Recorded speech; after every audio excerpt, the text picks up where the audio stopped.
Assalamualaikum everyone, welcome to Vocabgram. Daily vocabulary word is philosophy. It was a request by Amit Reto, and Amit, here's your lesson.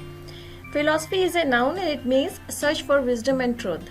देखिए, किसी भी चीज़ की सच्चाई तक पहुंचना, उसकी सच्चाई को समझना, उसकी हकीकत को जानना समझना, उसकी विजडम तक पहुंचना कि उसके अंदर क्या सच्चाई है, उसके अंदर क्या विजडम है, उसको आप फिलॉसफी कहते हैं। इस प्रोसेस को आप फिलॉसफी कहते हैं। ये फिलॉसफी किसी भी सब्जेक्ट के बारे में, किसी भी चीज़ के बारे में हो सकती है। जैसे कहते हैं ना कि फिलॉसफी ऑफ लाइफ या फिलॉसफी ऑफ एग्जिस्टेंस, तो इसका मतलब ये है कि लाइफ की ज़िंदगी की क्या हकीकत है, इसकी क्या सच्चाई है, लाइफ की क्या विजडम है, ठीक है। उस विजडम तक पहुंचना, उस ट्रुथ तक पहुंचना जिंदगी के, तो उसको फिलॉसफी ऑफ लाइफ कहेंगे। या हमारी एग्जिस्टेंस की क्या हकीकत है, इसके पीछे क्या सच्चाई है, इसके पीछे क्या विजडम है, ठीक है।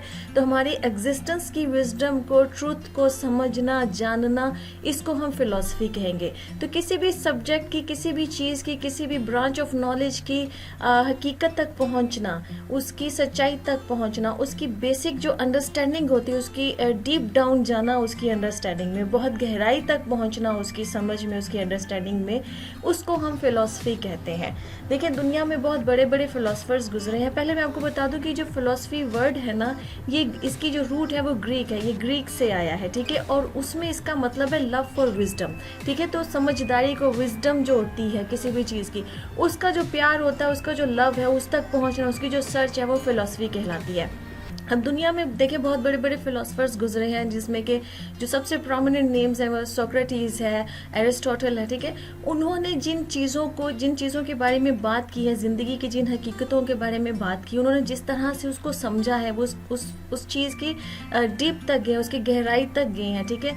उसको जिस तरह से समझा है, उसको फिर दुनिया के सामने उन्होंने बताया। तो ये उनकी फ़िलॉसफी है उस पर्टिकुलर सब्जेक्ट को लेकर या उस पर्टिकुलर ब्रांच ऑफ नॉलेज को लेकर, ठीक है। कि उन्होंने इस चीज़ की हकीकत को या इस चीज़ की जो उनकी जो विजडम है, उस चीज़ के बारे में, ज़िंदगी हो सकती है, एग्जिस्टेंस हो सकती है, कोई नॉलेज हो सकता है, जो भी है, ठीक है। उन्होंने जो समझा है ये उनकी फ़िलॉसफी है और उसको उन्होंने बयान कर दिया। हर फिलोसोफर की किसी भी नॉलेज को लेके, किसी भी चीज़ को लेके जो होता है ना, अपनी एक फ़िलॉसफी होती है कि उसने किस तरह से इस चीज़ को समझा है, फिर वो दुनिया को किस तरह समझा।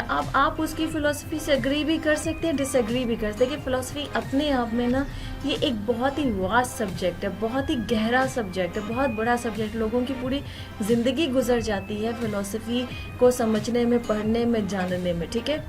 मैं सिर्फ यहाँ पर आपको जो फिलॉसफी वर्ड है उसका क्या मतलब है, सिर्फ मैं आपको वो समझा रही हूँ। देखिए, इसके तो बहुत ही गहराई है फ़िलॉसफी के अंदर। तो इसका जो वर्ड है ना, वर्ड का मतलब सिर्फ इतना है कि किसी भी चीज़ की फ़िलॉसफी ये होती है कि उस चीज़ की असल हकीकत क्या है, आप कितना उसको समझे, उसकी विजडम क्या है। उसकी विजडम तक पहुँचने को, उसकी हकीकत तक पहुँचने को, उसकी सच्चाई तक पहुँचने को आप फ़िलॉसफी कहते हैं। चाहे वो फ़िलॉसफी ऑफ लाइफ है, फ़िलॉसफी ऑफ एग्जिस्टेंस है, या फ़िलॉसफी ऑफ एजुकेशन भी हो सकती है। कि जैसे एजुकेशन क्या है, तालीम क्या है, पढ़ाई क्या है, उसकी विजडम क्या है, क्या पढ़ना चाहिए, किस चीज़ को हम तालीम कहेंगे, क्या अवेयरनेस तालीम कहलाती है कि नहीं कहती। कि इसमें बेशुमार फिर आगे क्वेश्चंस होते हैं। उन क्वेश्चंस पे फिर आप अपनी एक ओपिनियन, जो फिलोसफर्स होते हैं वो अपनी अंडरस्टैंडिंग और अपनी ओपिनियन उस पर डेवलप करते हैं, ठीक है। इवन कि उस पर अपनी थीरीज बनाते हैं। कोई दूसरा फिलोसफर आकर उसके ऑपोजिट भी अपनी थीरी बना सकता है, उससे ऑपोजिट भी अपनी अंडरस्टैंडिंग या ओपिनियन दे सकता है, ठीक है। तो फिलोसफी अपने आप में बहुत वास्ट सब्जेक्ट है, बहुत गहरा सब्जेक्ट है। बट फिलॉसफी का जो बेसिक मीनिंग है वो यही कि किसी भी चीज़ की फिलॉसफी ये होती है कि उसकी अंडरस्टैंडिंग, उसकी सच्चाई तक पहुंचना, उसकी गहराई तक पहुंचना, उसकी विजडम तक पहुंचना जो है ना, वो उस चीज़ की फिलॉसफी कहलाती है। आई होप कि आपको फिलॉसफी का मतलब समझ में आ गया होगा। Let's see some examples.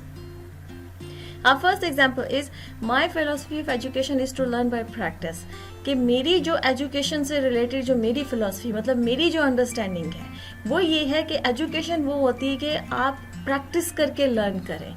एक है कि आप रट्टा लगा रहे हैं, आप थ्योरी पढ़ते जा रहे हैं, किताबों का ढेर लगा हुआ है और आप बस उसको पढ़े जा रहे हैं और आप समझ रहे हैं कि आप बहुत एजुकेटेड इंसान हैं। नहीं, लर्निंग ये होती है कि आप प्रैक्टिकल, जो भी आपने पढ़ा है उसको प्रैक्टिकल करें, उसको इम्प्लीमेंट करें, उसको प्रैक्टिस करें। तो वो जो लर्निंग होती है, जो आप प्रैक्टिस करके करते हैं, वो एजुकेशन होती है, ठीक है। तो हर इंसान की अपनी फ़िलॉसफी हो सकती है। वो कह रहे हैं कि मेरी एजुकेशन की फ़िलॉसफी ये है कि लर्निंग जो होती है वो बाय प्रैक्टिस होती है। हमारी सेकेंड एग्जाम्पल है, it has been my philosophy of life that problems never end. कि मेरी जो लाइफ की अंडरस्टैंडिंग है ना, जो मेरी विजडम है या जो मैंने समझा है, ये हमेशा से मेरी फिलोसफी ऑफ लाइफ रही है कि मेरी ज़िंदगी की बेसिक अंडरस्टैंडिंग ये रही है कि जो प्रॉब्लम्स होती हैं ज़िंदगी के अंदर वो कभी भी ख़त्म नहीं होती हैं। एक ख़त्म होती है तो लाइफ में कोई दूसरी प्रॉब्लम आ जाती है, दूसरी ख़त्म होती है तो कोई तीसरी प्रॉब्लम आ जाती है, ठीक है। तो प्रॉब्लम्स अब जब तक जिंदा हैं, प्रॉब्लम्स कभी ख़त्म नहीं होती हैं। Our third example is studying philosophy makes you understand why people behave in a certain way। देखिए, ये बिहेवियर की फिलोसफी हो सकती है कि बिहेवियर जो इंसानों के बिहेवियर्स होते हैं, ठीक है। अगर किसी ने बिहेवियर की फिलोसफी को स्टडी किया है तो उसकी स्टडी उसको इस काबिल बना देती कि वो ये समझ पाए कि लोग एक सर्टन वे में कैसे बिहेव करते हैं और क्यों बिहेव करते हैं, उसके पीछे रीज़न क्या है, ठीक है, उसके पीछे सच्चाई क्या है कि क्यों लोग एक सर्टन अंदाज में, एक सर्टन तरीके से क्यों लोग बिहेव करते हैं। तो ये जो बिहेवियर फिलोसफी होती है ये आपको हेल्प करती है उस चीज़ को अंडरस्टैंड करने में, लोगों के बिहेवियर्स को अंडरस्टैंड करने में। Okay friends, the lesson has come to the end. I hope this lesson was useful for you. If you like this lesson, kindly subscribe to my channel, share this video and I see you next lesson. Allah Hafiz.